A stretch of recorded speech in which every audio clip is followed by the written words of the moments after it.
Yani birbirlerini desteklerler. Sebebi onların gücü, onların birbirleriyle olan dayanışma. وَالَّذ۪ينَ آمَنُوا İman edenler güvenebildiği kadar mümin. Cömert bir yüreğe sahiptir.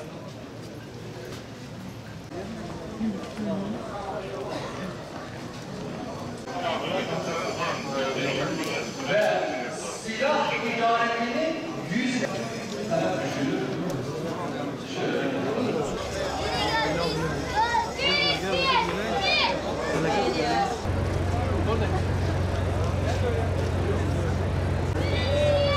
Genç abi.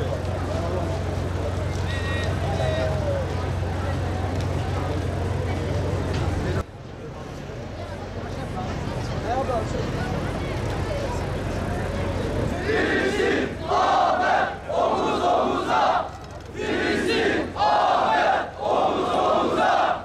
Filistin, Ahmet, omuz omuza. Kahrolsun İsrail, kahrolsun İsrail, kahrolsun İsrail.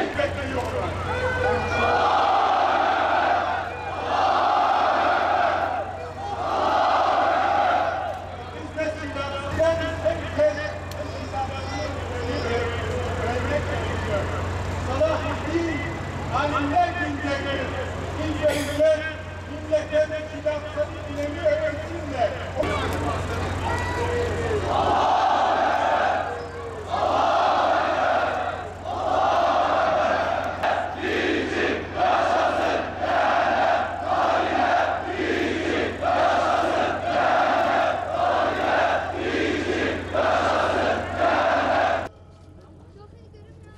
Kardeşlerim, Mescid-i Aksa 50 sene işgal altında.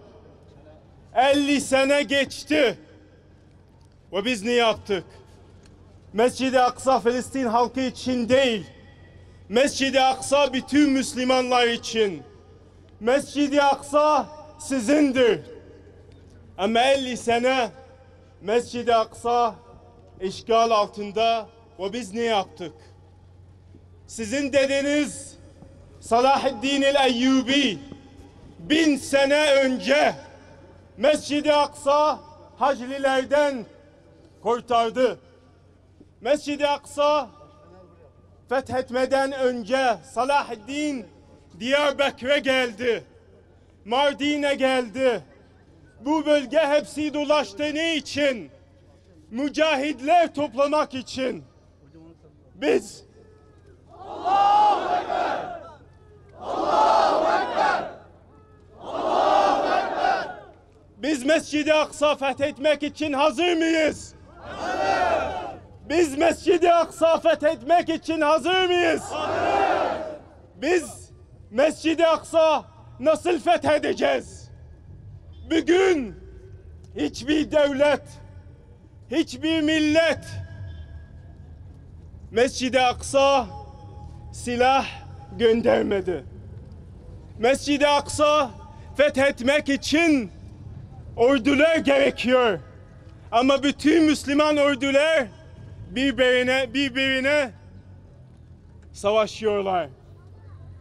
Mescid-i Aksa'nın halkı hükümetlerden hiçbir şey beklemiyorlar. Sizden çok şey bekliyorlar. Aksa fethetmek için Mescid-i Aksa'nın önemi öğrenmek gerekiyor. Biz şimdi Kabe işgal altında olsa biz Kabe bırakacak mıyız? Hayır. Ama nasıl 50 sene Mescid-i Aksa böyle bıraktık? Allah bize soracak. Allah bize soracak, siz ne yaptınız? Sizden herkes Mescid-i Aksa'nın önemi öğrenmek gerekiyor. Salahaddin alimler gönderdi. İlk önce millete Mescid-i Aksa'nın önemi öğrensinler. O bir. Herkesten 3 şey istiyoruz. Herkes Mescid-i Aksa için her gün bir dua edelim. Yapabilir miyiz? Evet. Her gün secdedeyken Mescid-i Aksa bize orada özgür halinde Allah bize nasip eylesin. Amin. O bir herkes her gün böyle bir dua yaparsınız. Biz Mescid-i Aksa fethetmek için bir adım atacaktır. Allah razı olsun. Bir herkes her gün Mescid-i Aksa için bir dua edelim. İki, herkes bir bağlantı Mescid-i Aksa, bizim o Mescid-i Aksa arası bir bağlantı kuralım. Nasıl? Mescid-i Aksa'nın önemi öğrenmek gerekiyor. Ve Mescid-i Aksa'da ne olacak? Her gün medya size anlatmıyor. Her gün Mescid-i Aksa bir şey oluyor. Her gün Mescid-i Aksa kapısında sizin ablanız, anneleriniz başörtülü askerler çıkartıyorlar. Sizin kardeşleriniz, abiniz Mescid-i Aksa dövüyorlar. Mescid-i Aksa'nın durumu böyle 50 sene böyle geçti. Allah bize soracak, siz ne yaptınız? İki, Mescid-i Aksa'da ne oluyor? Her gün takip edeceğiz. Ve üç, Cuma hutbesinde imam bir hadis söyledi. Meymune annemiz Hazreti Peygamber bir soru sordu.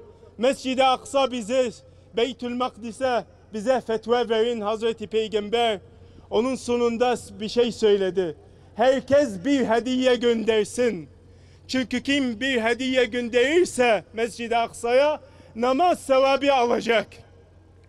Sizin anneleriniz, Diyarbakırlar, anneler 1000 sene önce Salahaddin Diyarbakır'a gelince onlar Salahaddin bir hediye vermişler. Bu hediye gül kokusu. Salahaddin Mescid-i Aksa fethettikten sonra Sahra Müşerrefe, muallak taşı, orada hacliler domuz kesmişler, pislemişler. Salahaddin Diyarbakır'ın kokusuyla Mescid-i Aksa'nın kıblemiz temizledi. Kardeşlerimiz, her kişiden 3 şey istiyoruz. Her gün bir dua, Mescid-i Aksa'nın önemini öğrensinler ve 3, Mescid-i Aksa için bir hediye gönderelim. Ve inşallah Diyarbakır'dan Fetih ordusu Mescid-i Aksa fethedecek Allah izniyle. Hep beraber.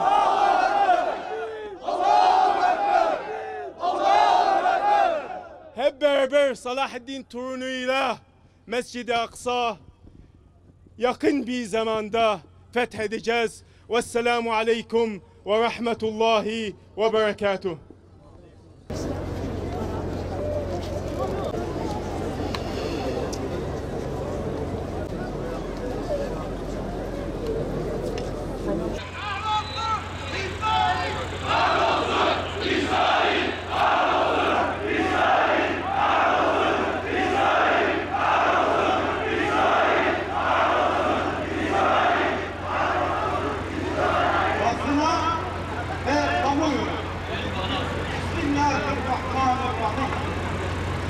Allah'ın mescitlerinde onun isminin buralarda zikredilmesine mani olan ve onların harap olması için çalışandan daha zalim kim olabilir?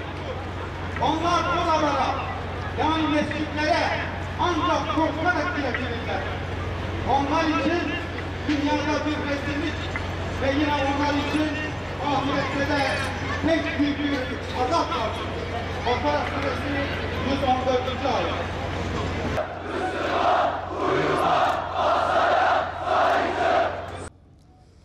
İslam coğrafyasının bağrına bıçak gibi saplanmış Siyonist rejim cinayetlerine ve Müslümanların kutsallarına yönelik saldırılarına devam ediyor. Geçtiğimiz Cuma günü yaşanan son saldırıda 3 Müslüman şehit edilmiş ve Mescid-i Aksa'da Cuma namazı kılınması engellenmişti. Müslümanların kendi arasında yaşamış olduğu iç çatışmaları fırsata çeviren Siyonist çete Kudüs ve Mescid-i Aksa'yı tamamen işgal etmenin adamlarını atmaktadır. İslam dünyasından yükselecek tepkilere göre projelerini daha zalimane icra etmeyi hedefleyen işgalci Siyonistlerin planları görülmelidir. Her geçen zaman İslam ümmetinin aleyhine işlemektedir. Bu süreci durdurmanın tek yolu Müslümanlar arasında tesis edilecek birlikteliktir. Bir gerçek daha vardır ki Müslümanların sükut hali Siyonist çetelerin işlediği cinayetlere zemin hazırlamaktadır. İşledikleri her cürmün, akıttıkları her Müslüman kanının kimseyi rahatsız etmediğini gözlemleyen Siyonist rejim pervasızlığını artırmakta ve Müslümanlara yönelik saldırılarını da daha acımasız olabilmektedir. İşgalcilerin İslam topraklarında yaptıkları barbarlıklar, vahşetler gözler önündeyken sessiz kalmanın gayretullah'a dokunacağının farkında olmak gerekir. Gün geçmiyor ki Kudüs sokaklarında bir Müslüman genç bacımız, yetişkin bir erkek kardeşimiz Siyonist çetenin hedefi olmasın. Müslümanlar bir yandan en acımasız şekilde katledilmekte, diğer yandan da zindanlarda en aşağılık koşullarda esir tutulmaktadır. Bu Allah'a ve onun son peygamberi Hz. Muhammed sallallahu aleyhi ve sellemin getirdiği ilahi mesaja iman etmiş Müslümanların kabul edebileceği bir durum değildir. Dolayısıyla işlenen cürümlere en yüksek perdeden ve her türlü platformdan tepki göstermek tüm Müslümanların en asil ve en asli vazifesidir. İslam'ın mukaddesatına yönelik yaşanan saldırılara karşın gaflet kuyularında zillet elbisesi içerisinde sessiz kalmak göğsünde iman taşıyanların vasfı değildir. Herkes silkinmeli, işgalci Siyonistlere haddini bildirmelidir. Bugün işlenen cürümleri ne bugün bizler ne de yarın gelecek çocuklarımız unutmayacak ve hesabını sormak için gün sayacağız. Dünya kamuoyunun 70 yıldır Siyonist işgalcilerin zalimliklerine karşı tutumu bellidir. Bu terör şebekesinin katliamlarına karşı öteden beri 3 maymunları oynayan özellikle Batı dünyasından bir şey beklememekteyiz. Lakin İslam ülkeleri Müslümanların kutsalına, mahremine el uzatan, işgal eden Siyonistlere karşı artık gereken tavrı göstermelidir. Kimi körfez ülkeleri Siyonizmin asıl amacını görmeli, direkt veya dolaylı olarak onların projelerinin bir parçası olmayı bırakmalıdır. İslam coğrafyasının zenginliklerini Siyonizme ve hamisi emperyalistlere taşımamaktan vazgeçmelidir. Siyonist fitnenin tüm coğrafyamızı kuşattığı görülmelidir. Bunlar olurken yazılı ve görsel basının sessizliği de anlaşılmamaktadır. İşgal altındaki Kudüs'te Mescid-i Aksa'nın kutsiyeti toplumun dikkatinden kaçırılması da ibretliktir. İşgalin Filistin sınırları dışına taştığı zilletin hangi sesle burada olduğumuzu haykırıyoruz. Siyonistlerin işgali genişletme adımlarına karşı sadece Müslüman toplumlar değil, ülkeleri yöneten idareciler de tepkilerini en sert biçimde göstermelidir. Terör şebekesinin Müslümanların kutsal değerlerini çiğnediği yıllardır görülmesine ve bunu gün geçtikçe küstahça ve daha aleni şekilde yapmasına karşın hala stratejik işbirliği çabasında olanlar büyük bir gaflet içerisindedirler. Hiçbir dış politika İslam'ın mukaddesatının çiğnendiği görülmesine rağmen bina edilemez. İşgalci Siyonistlerle diplomatik ilişkiler kurup kimi ulusal medya kişisel menfaatler devşirilebileceğini zannedenler büyük bir yanılgı içerisindedirler.